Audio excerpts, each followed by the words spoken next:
Okay, Trish, well, this is the screencast you requested. It's going to be a little bit choppy just because I'm just starting to learn how to use this app. But let me just begin for you. Okay, so I got average speed right here. Average speed is total distance divided by time, as opposed to average velocity, which is displacement divided by time.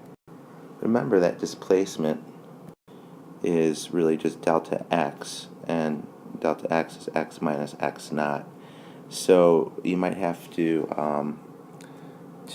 figure that out in order to find the average velocity. And then acceleration here is change in velocity divided by time. Obviously, you have to have these three equations memorized, and I don't think that's a problem for you at all. I should probably go back to some of the definitions from a calculus perspective. Make sure that you've got velocity is the derivative of position with respect to time, and you've got accelerations, the derivative of velocity with respect to time. I guess you're kind of seeing that right here. The slope here is derivative, so the derivative of position is velocity, the derivative of velocity is acceleration. Going this way over here, that's like taking the integrals, of course. So I probably don't need to write all that out for you. I think you get that. Okay, some things you really have to know about the ball in the air problem. And know that the time up equals the time down. You also want to make sure that the velocity at the top is 0. This is if you throw the ball straight up. The acceleration anywhere on the path is negative 10. We worked a problem on the final exam review that says the acceleration could be different if the radius of the planet you're on is really small and you're throwing it pretty high. That acceleration can change. But in the Earth's case, where the radius is really big, that acceleration is just going to be a constant negative 10. The speed up equals the speed down for a complete trip. Your velocity versus time graph is kind of like that, where you would start with a high positive velocity, and as you get to the top, it'd be 0 velocity, and then negative velocity when it comes back down. And you can see the slope of this is constant, and it's negative, and so the acceleration should be constant and negative. That value should be negative 9.8. If you get a motion graph problem where they want you to check out how to draw a motion graph, you just have to really focus on these slopes on these areas. And unfortunately, the best way to do that is just through a lot of practice. But at least you know the concepts there, and if you run into that problem on your final, you can focus on slope and on the area. Okay, getting the projectiles. If you have a projectile, it's launched at an angle theta like that, at a velocity v naught. I'll go ahead and write that on here right now. This initial velocity is v naught. Now, if you want to calculate the horizontal velocity, it's v naught cosine theta. If you calculate the vertical velocity, it's v naught sine theta. And you want to make sure you understand that this horizontal component will never change because there's no gravity horizontally, but there is gravity vertically, so that's going to shrink as time goes by. You'll see that on this graph here. Well, you'll see it on the graph when I get to the next page. First, I need to just talk about these really quick. Horizontally launched projectile equations. So now let's go ahead and just assume that we're launching something horizontally like this with the speed. I could call it v naught, but I'm just going to call it vx. Anytime I use vx, I don't put a little knot on there because the horizontal velocity doesn't change. But let's say that it takes a path like that, a parabola. And if that's the case, you're always going to use these two equations right here. So just memorize those for a horizontal projectile problem. You don't need to write them out any more complex than that. It's just those two equations. The acceleration is always going to be negative 10. The horizontal acceleration is always 0. But you're going to be using maybe this equation to get time and then plugging it in over here to get horizontal positions, which is this right down here, something like that. Another thing you might want to keep in mind is this y is negative. As you look at the vertical displacement, that's a negative value, so plug in the negative there, it'll cancel with the negative 10 right there. And again, I'm saying 10 instead of 9.8 because on a multiple choice exam, it's just best to use 10 or negative 10. So let's go ahead and move on to page 2 of the MKS sheet. So I started to mention graphs. So when you launch a projectile up at an angle, you've got graphs that look like this. So if you notice right here, for instance, the horizontal velocity is staying constant the whole time. The vertical velocity right here is starting with a positive vertical velocity, going to 0, and then ending with a negative vertical velocity. If you had launched the projectile horizontally, that is kind of like this, a horizontal projectile launch, then this graph would change to just basically this. I'll draw it in there for you, like that. Because you would start with 0 vertical velocity and then just become more and more negative. But if you launch it up at an angle, then the graph would look like this. You can notice that the vertical acceleration here is negative 9.8. It's just the slope of that velocity graph. And the horizontal acceleration is 0. It's just the slope of this velocity graph. As we kind of just look at this list of things to know, let's see, this is the horizontal displacement for an upwardly launched projectile, but the vertical displacement, you can no longer use that equation that we had before. We had written on the previous, for page 1, y equals 1/2 gt squared. That works if it's a horizontal launch, but if it's going to be an upwardly launched projectile, you're going to have to use this equation. You got to get that little initial vertical component times time in there. The max range angle would be 45 degrees. The max altitude angle would be 90. That is, if you launch it at 90, it'll go it's to its maximum height. How long will it be in the air? Well, it'll be maximum time in the air if you shoot it at 90 degrees. The time up for a trip equals the time down. That is to say, if I were to draw it kind of like this, here's your launch, like so. If you cut that in half, the time it takes to do this is going to be equal to the time it takes to do that. An interesting question, sometimes they ask you for the speed of the top, and kids are really quick to say 0. It's not 0. Actually, the speed of the top is this. It's v naught cosine theta, because the horizontal velocity never changes. So at the top right there, you'll still have v naught cosine theta for speed. And so that's the minimum velocity of the projectile as it goes along its path. It's also the speed at the top. If you were to launch it straight up and straight down, then the speed would be 0 at the top. And I think we talked about these already. Actually, there is one other equation that will help you for projectiles. It's this one. It's called the range equation. And you may have seen it before, but it looks like this. If you use g as if you consider it a negative number, which I do, negative 10 or negative 9.8, then we have to put a negative sign in front of this equation, a negative sign right there to make it work. But anyways, what this equation does for you is allows you to calculate the range. And the range is right down here. It's basically how far it's going to go. It's really just the x value of the x equals vxt equation. So this right here could just be considered x. But the beauty of this equation is it allows you to plug in not a horizontal or vertical velocity, but just the overall launch velocity. So if you launch it up at an angle like that, just the actual launch velocity is what you would plug in there. You don't have to break it up into components. And you plug in the angle you launch it at, and then you multiply that angle by 2. And then you take the sine of that, all in degrees, of course, and then that'll give you the horizontal range. What's interesting about this equation is the angle here. You can see if you plug in complementary angles. Again, complementary angles are angles that add up to 90 degrees. But if you plug in complementary angles like 30 and 60 or 20 and 70 or 40 and 50, you will always get the same range right there. And so what that means, and I can maybe draw it out for you here. What that means, I can draw it out for you. So like if you launch something at 30 degrees, it might go like that. If you launch it at 60 degrees, it'll go like that. So they'll always go the same range, as you can see right here, for complementary angles. But notice they don't go as far as the one that was launched at 45 degrees.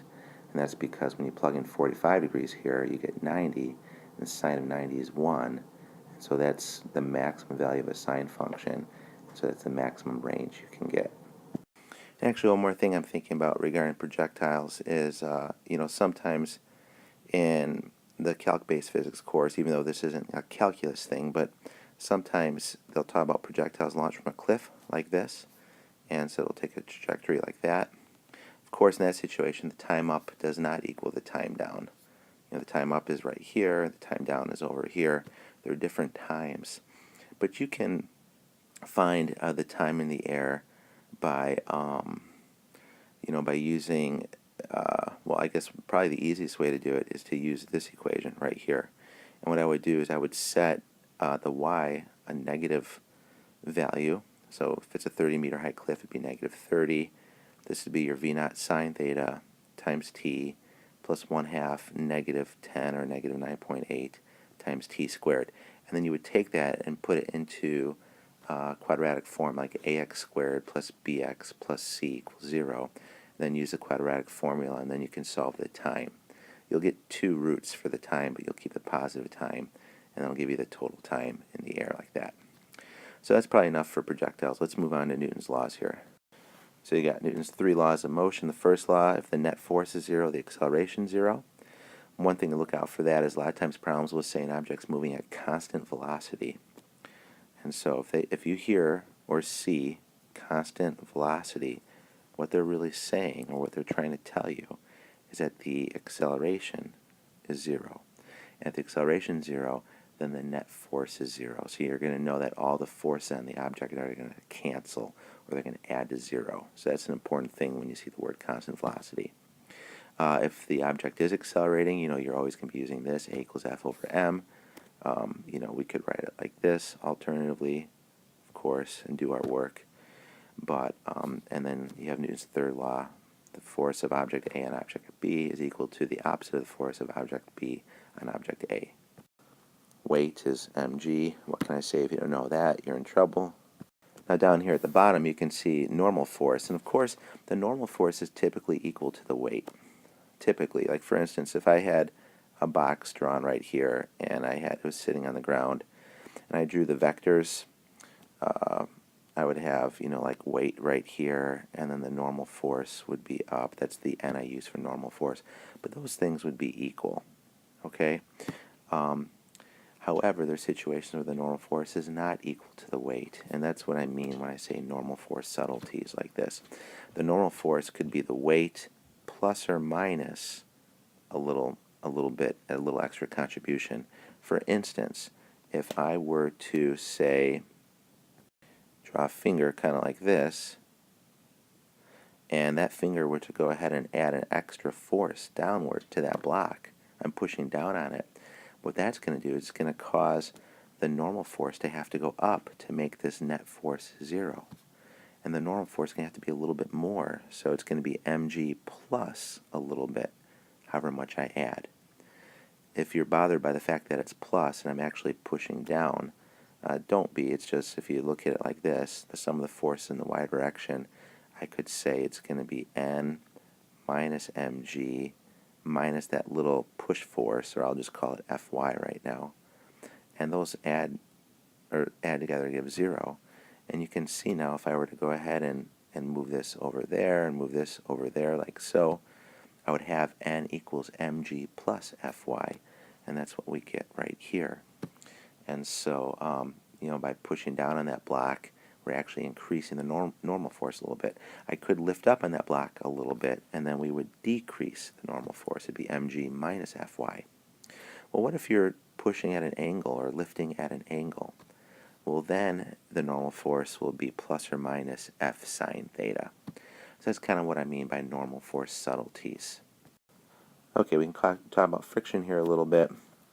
Friction is the fun equation I use. The force of friction is equal to the coefficient of friction times the normal force. Right here you see static friction.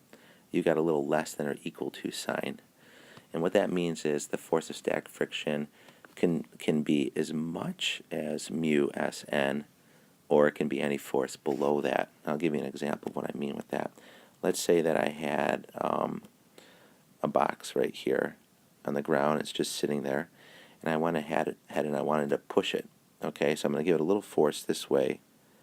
We'll just say I'm going to push it at 9 newtons. But the thing doesn't move. Okay, well, maybe I can try pushing it again. I'll push it with 10 newtons. The thing still doesn't move. I'll push it with 11 newtons, and the thing still doesn't move.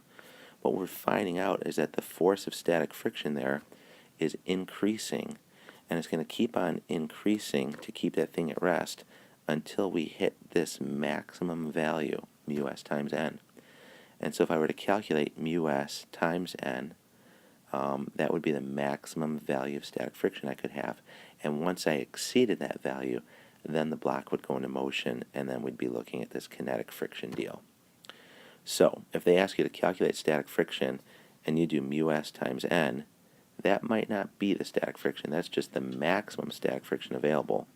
You know, if the maximum static friction is 15 newtons and you're pushing with 9 newtons, the friction back is only going to be 9 newtons. It's only going to match it. So I hope that makes some sense to you. So I just got done talking about that right there. And the force of kinetic friction is always equal to mu kn.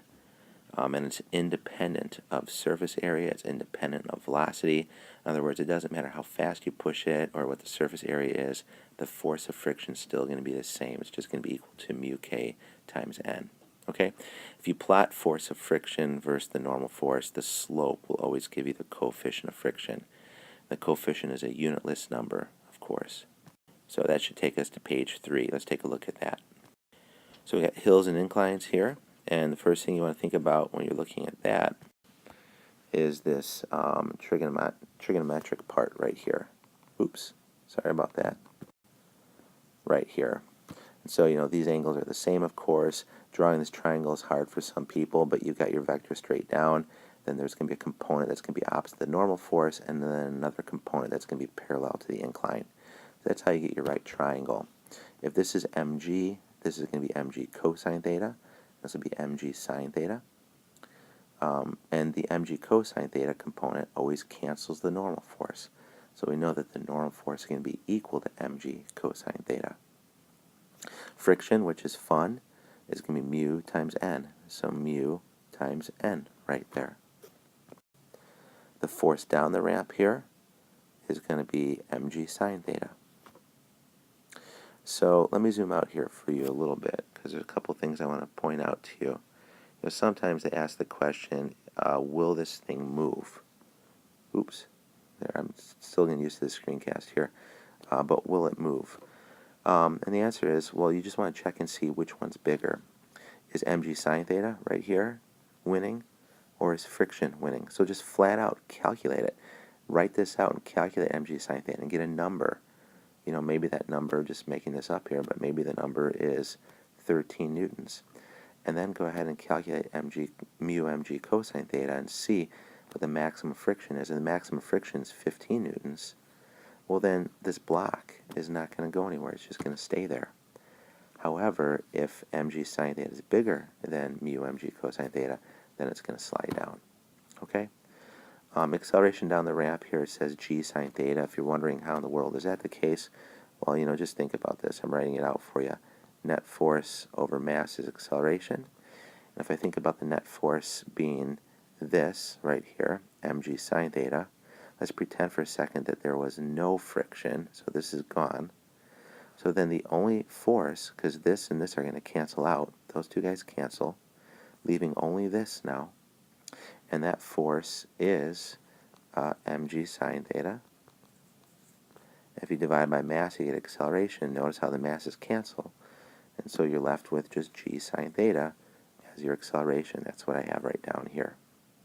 Okay, as you go a little bit farther down the page, you see something called contact forces and tensions. And I mentioned to you yesterday that might not show up on your test, but actually it does. And a lot of times kids will go take the long way to figure it out. Let me just show you a quick way right here, okay?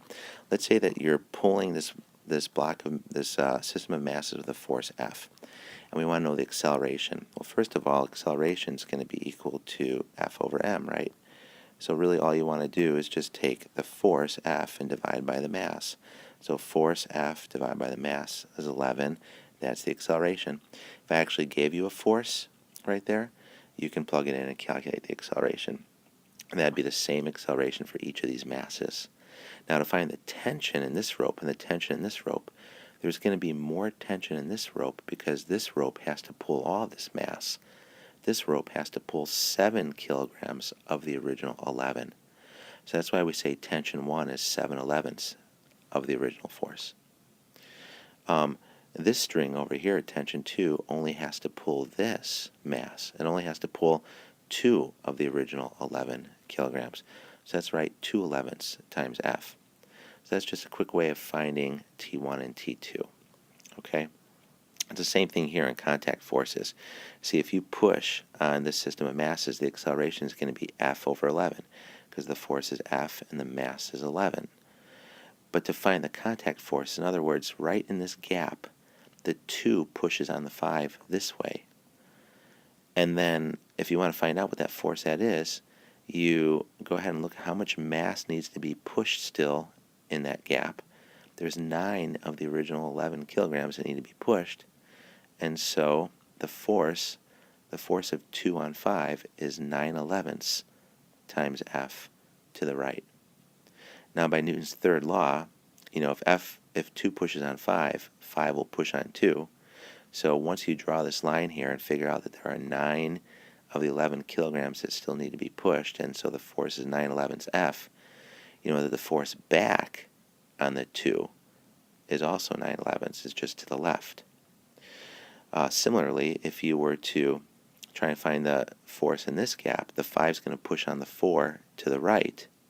But how much? Well, you draw a line here, and you look and see that there's still 4 kilograms that need to be pushed, 4 of the original 11. So the force is going to be 4/11ths F, and the 4 kilogram mass is being pushed to the right. So the force of 5 on 4 is to the right.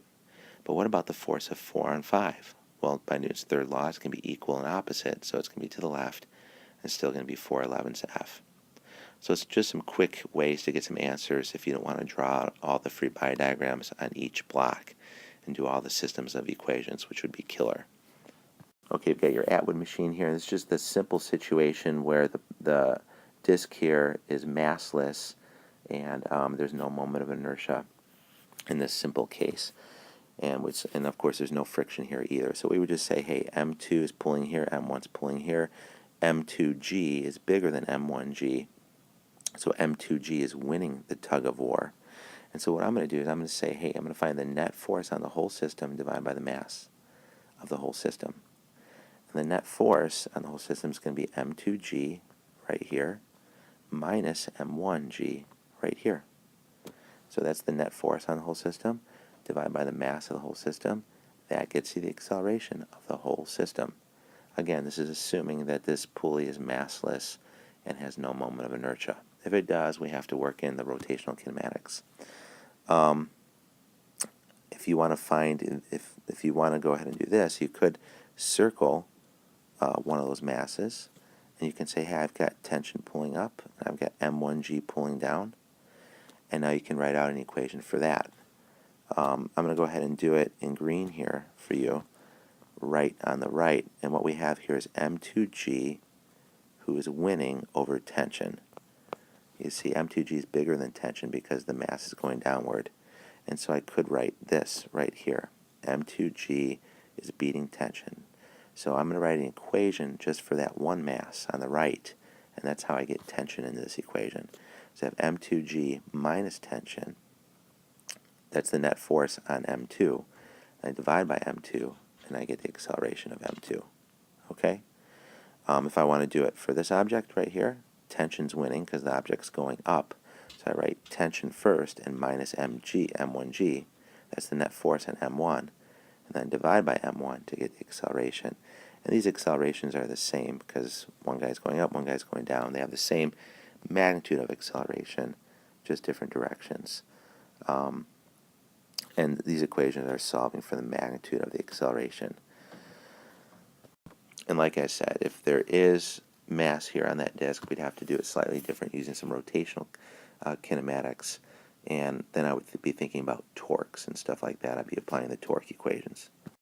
Oh, one more thing before I move on there. So to go ahead and find these tensions right here, all you have to do is take the acceleration you got up here and plug it in either there or plug it in there and then solve for the tension. And you've got the tensions. Okay, let's go ahead and take a look at this right here. Vertical acceleration, all this means is that I can pull up on an object with a tension T, like if this is a rope right here, and the tension in that rope is going to be equal to mg if this thing is at rest, if it's just hanging there, or if I'm pulling up at constant velocity, then the tension and then mg have to be equal. But what if I accelerate it up? Well, then the tension is going to be the weight plus ma. Or what if I were to hold the rope but let it accelerate downward? Then the tension is going to be mg minus ma. And if you're wondering how all that can be, you would just kind of you can set up something like this, and you can say net force over mass. If I'm accelerating up, I would write tension minus mg divided by m. And then you can see how if you go ahead and solve for, you move the m over here and add the mg, you'll get tension equals mg plus ma. That's if you're accelerating up. However, if you are accelerating down, you would write something like this. You'd say mg minus t, because now mg would be winning. And by the time you move the ma over here and move the mg and then multiply by the negative, you would get tension equals mg minus ma. And that's if you're accelerating down. Same thing is true over here, like for an object with a normal force. Maybe you're in an elevator and you're accelerating upward, okay? Then it's going to be n minus mg over m equals acceleration. And when you solve for the normal force, you would get mg plus ma. But if you're accelerating downward, in other words, if mg is bigger than n, then you would write mg minus n over m equals a. And then when you solve for n, you would get mg minus ma. So the normal force on you while you're in an elevator changes whether you're accelerating up or accelerating down. So that's kind of what that's about. If you just want to memorize these, that could be helpful on a quick multiple choice problem.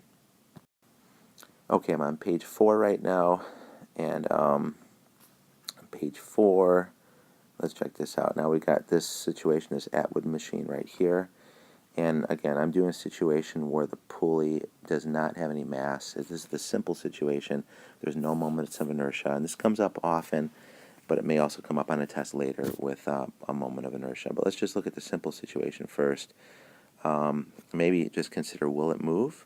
Well, really, it's just a big old battle between M2G and friction. Those are the only two forces you want to consider. So calculate M2G, get a number on it, and then calculate the friction and get a number on that. And if the M2G is bigger than the maximum static friction, then yes, it's going to go. However, if the maximum static friction is bigger than M2G, it's just going to stay at rest. If it stays at rest, then in this case, these two forces are equal. Tension and M2G have to be the same. And then, tension and friction have to be the same also. Okay, how about if this thing is accelerating without friction? Let's consider that right now. And as I zoom in here a little bit, we're just looking at A equals F over M. And let's think about the net force on the whole system divided by the mass of the whole system. So the net force on the whole system is going to be M2G.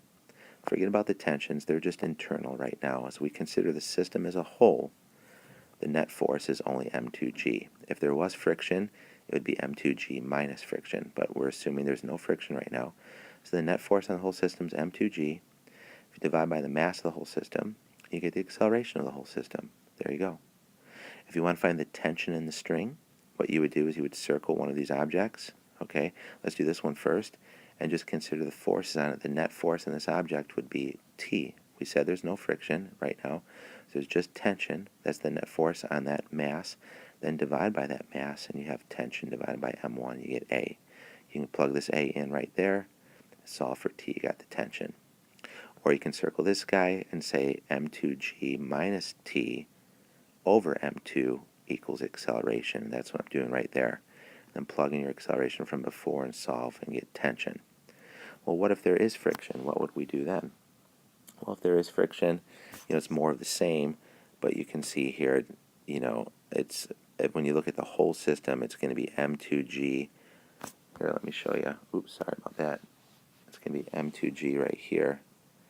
Again, I messed up. M2G minus friction, like that.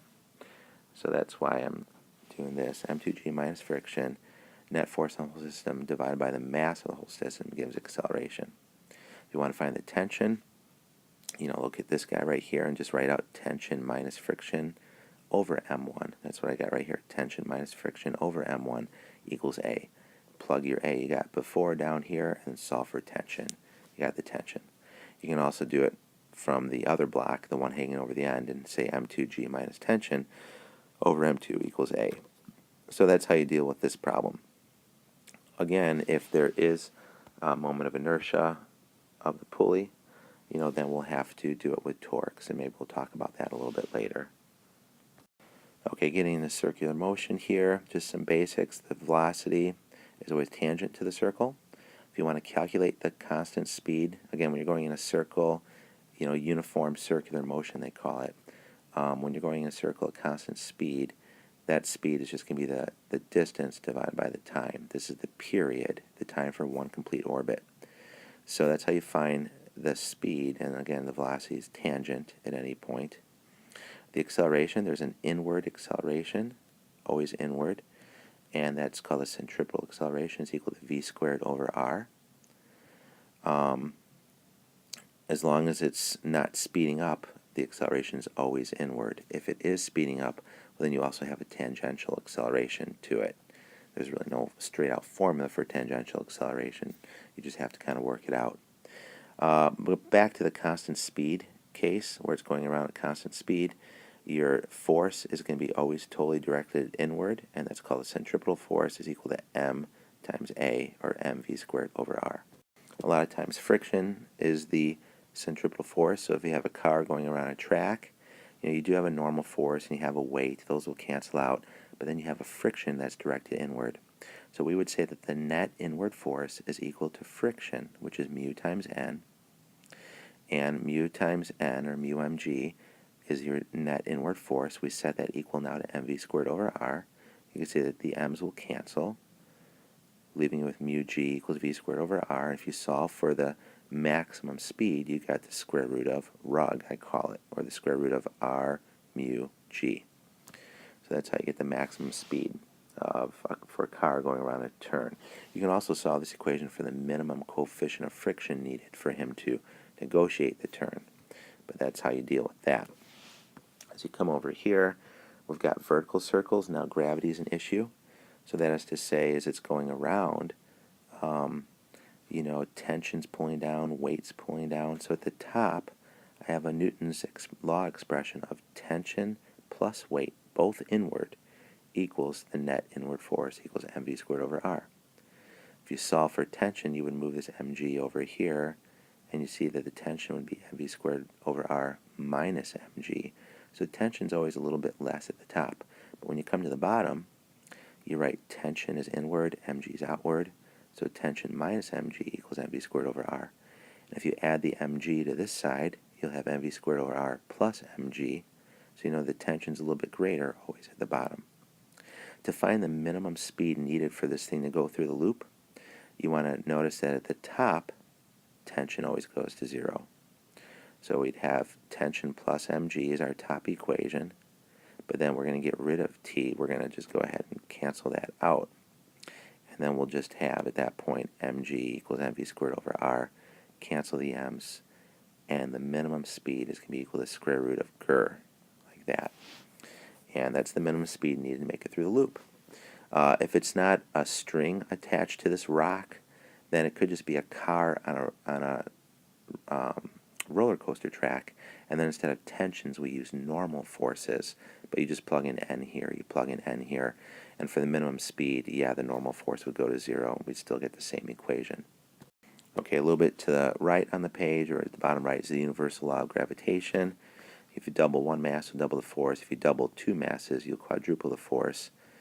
If you double the distance, double squared is 4, so 4 on the bottom means your force of gravity would be 1/4 as much. You get the idea.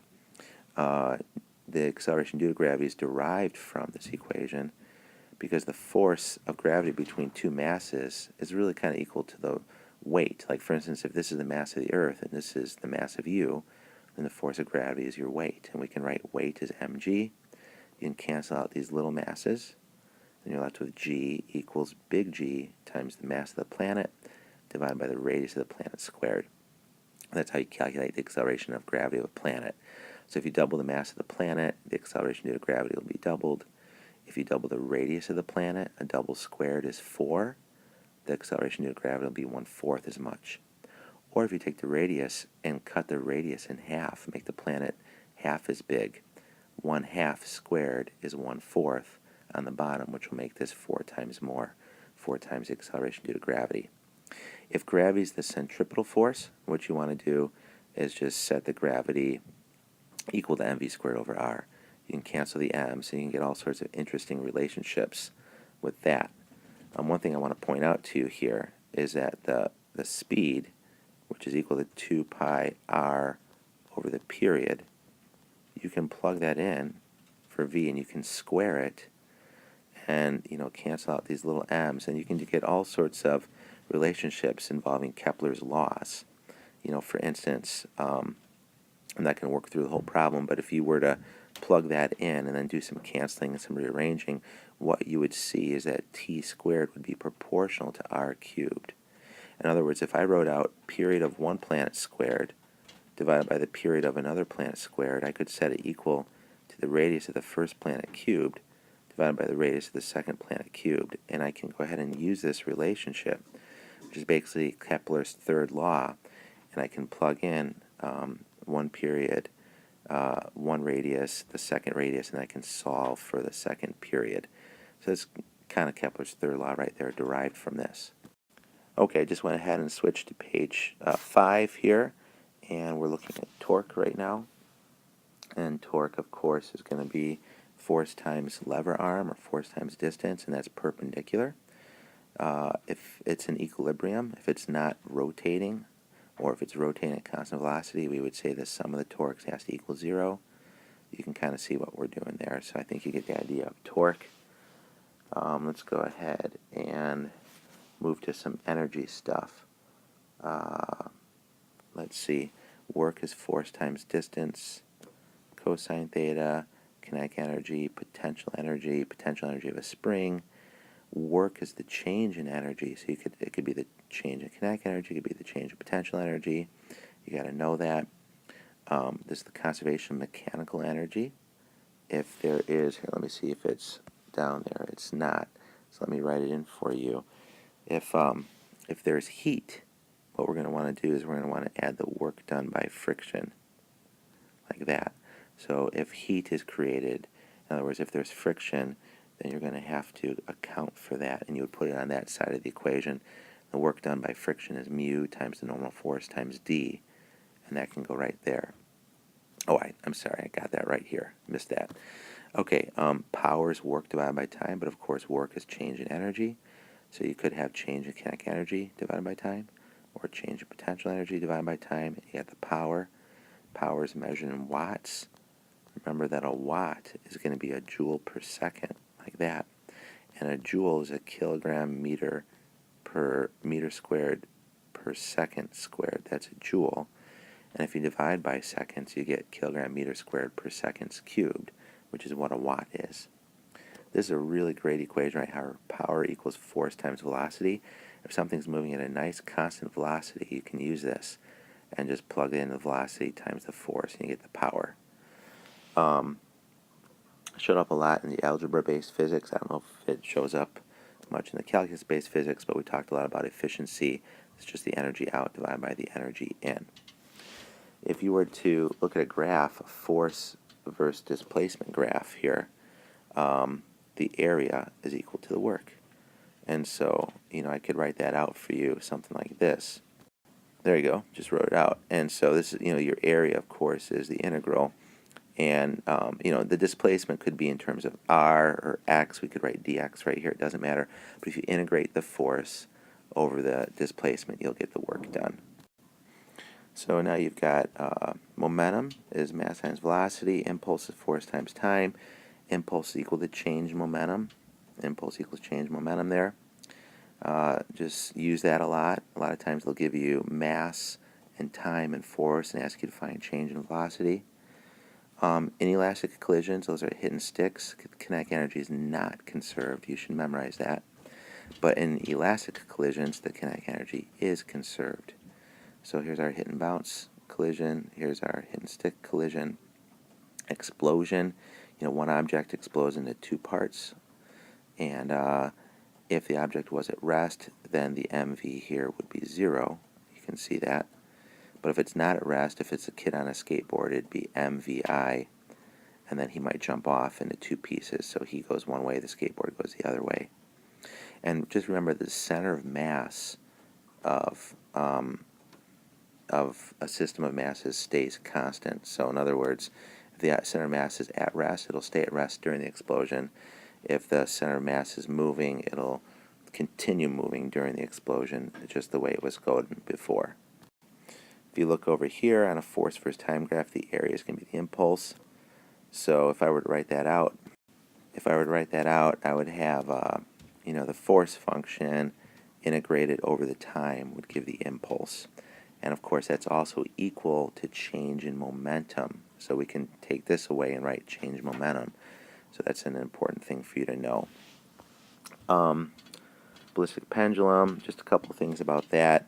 It involves the arrow goes into the block of wood, or the bullet goes into the block of wood, and you have to apply the conservation of momentum, but then you also apply the conservation of energy as it swings up. So what you can't do is say, okay, the bullet has energy, and then that's going to turn into the energy. Actually, let me get rid of that for a second. That's going to turn into the energy of the bullet in the block, like so. You can't say that these things are equal. That's not the case, because there's some heat generated in the collision. But what you can say is that when the bullet enters the block and the block starts to swing up, now it has a kinetic energy after the collision, after the heat's been expended. It's got this much kinetic energy, and that kinetic energy will turn into potential energy like that. You can cancel out these masses, but you have to apply these two equations for a ballistic pendulum situation. Let's move on to the final page, page 6. Okay, so Hooke's law right there, F equals kx. There's usually a negative sign in front, but I like to think of it just in terms of absolute value, like that. The negative just means it's a restoring force. So if you pull to the right, the spring is going to pull back to the left.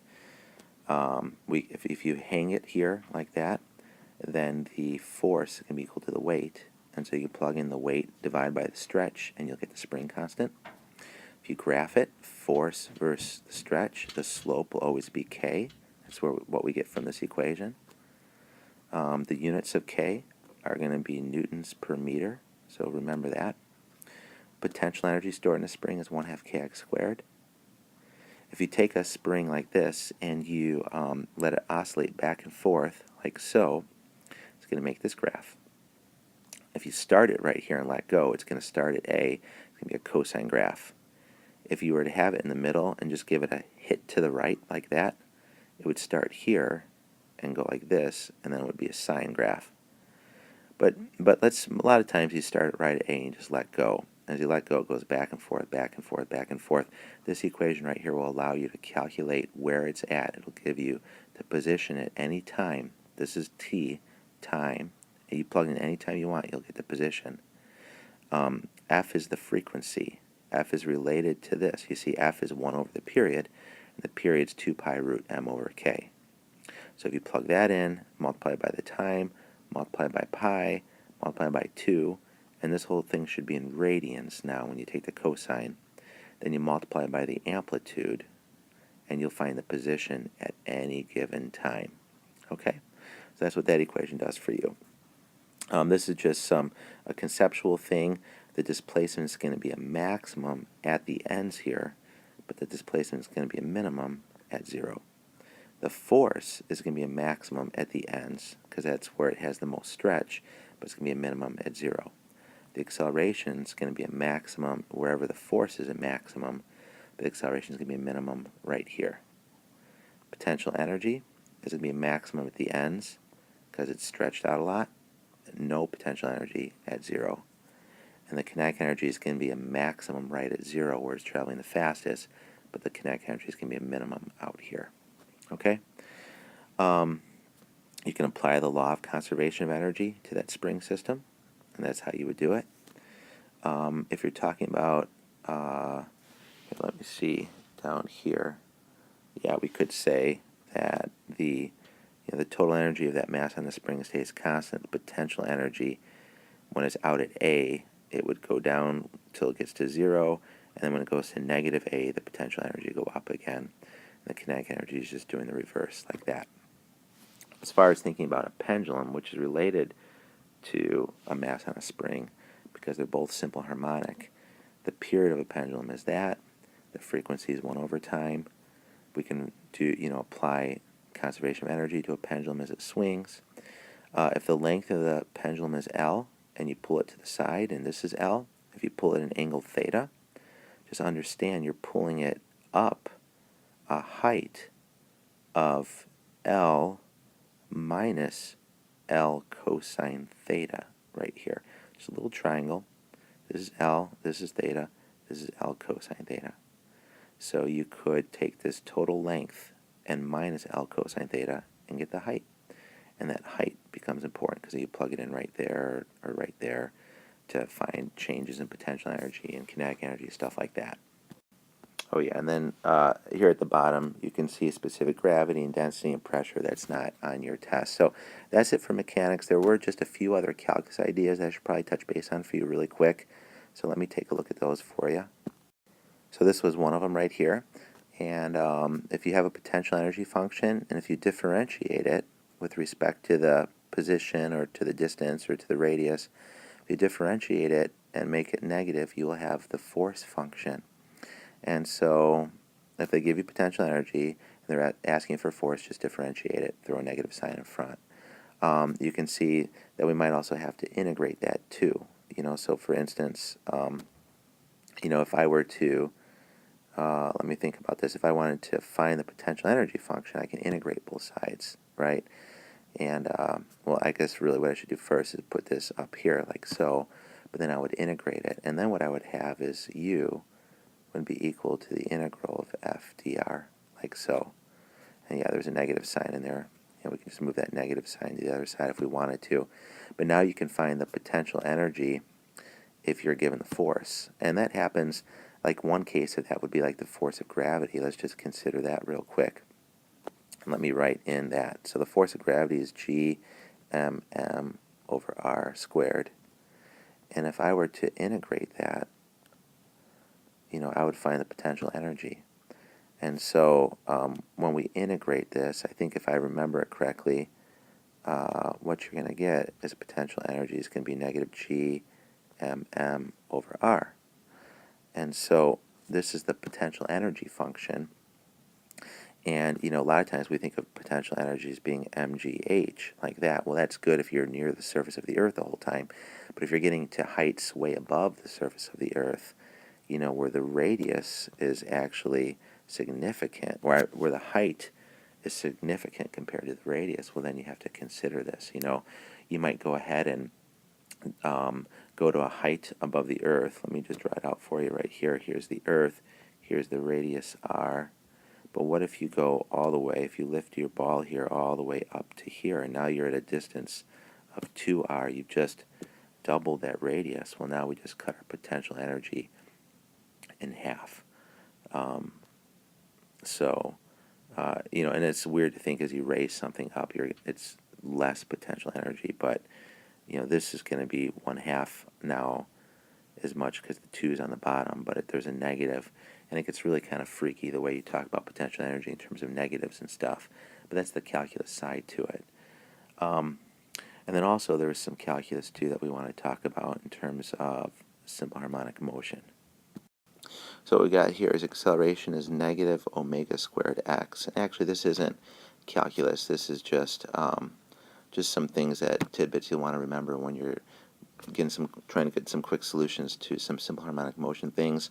In other words, the acceleration of a mass oscillating on a spring is going to be equal to the negative times the angular frequency squared times its position. And remember that angular frequency, omega, is 2 pi f. F is frequency. And remember, period is 2 pi root m over k. If you do that and then you flip it, then you'll go ahead and get the frequency, because frequency is 1 over period. You multiply by 2 pi, then you got omega. If you square omega and put a negative in front and then multiply by position, you got the acceleration. So this is really worth remembering right here. And then something else, another way we saw it all written out, I'll write it in blue here.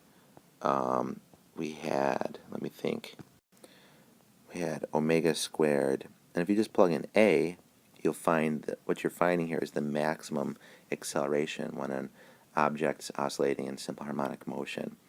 And it really just follows from this equation right here. You know, for x, we're plugging in the amplitude, and omega squared is just, it's there. The negative sign, you know, don't let that bother you. This is just the magnitude of the maximum acceleration. But if you want a direction, yeah, you have to be concerned about the negative sign. If it's on the right side of equilibrium, the acceleration is going to be to the left, and vice versa. So that's something that was useful for simple harmonic motion.